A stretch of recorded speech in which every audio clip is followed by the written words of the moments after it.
আমিও পেয়ে গেছি নায়িকার বার্থডে গিফট। আর তোমরা কে কে পেয়েছো নায়িকার কী বার্থডে গিফট আমাকে একটু দেখাও বা কমেন্ট করে জানাও। আমি এর আগেও একবার পেয়েছিলাম আমার বার্থডের সময়, তখন যেহেতু আমার অর্ডারের চার্জেসটা বেশি ছিল, তাই তখন আমাকে গিফট দিয়েছিল একটা মিল্ক অ্যান্ড হানির বডি লোশন, যার দাম ছিল 500 টাকা। তো যাই হোক, সেটা আমার বার্থডে গিফট হিসেবে দিয়েছিল, আর ভালোও ছিল। আমি কিছুদিন ইউজ করেছিলাম, তারপর আর গরম পড়ে গেছিলো বলে আমি আর ইউজ করিনি, কারণ গা চিটচিট করে, আমার একদম ভালো লাগে না।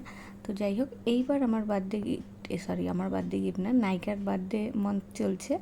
তো সবাইকে দেখলাম, আমার ফোনে মেসেজ আসলো যে কিছু কিনলে গিফট দেবে।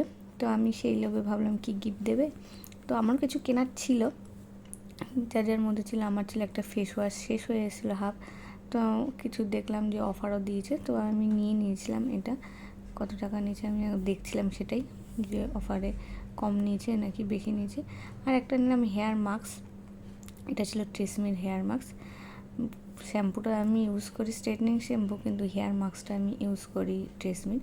এটা খুব ভালো, কারণ বায়োলজের যে মাস্কটা আছে না, ওটা অনেক ছোট, খুব তাড়াতাড়ি শেষ হয়ে যায়। আর এখানে আমি নিয়ে নিয়েছিলাম একটা পন্সের ক্রিম, যেটা, আর তার সাথে যার বাজেট ছিল 602 টাকা না সামথিং এরম হয়েছে, তাই জন্য আমাকে একটা ফ্রি দিয়েছে বার্থডে গিফট হিসেবে এই সেট মাস্ক, যেটা আমি ইউজ করি না, যেটা বলে না, আমি কোনো সেট মাস্ক ইউজ করি না। তো আমি ভাবলাম থাক, দিয়েছে যখন ইউজ করেই দেবো।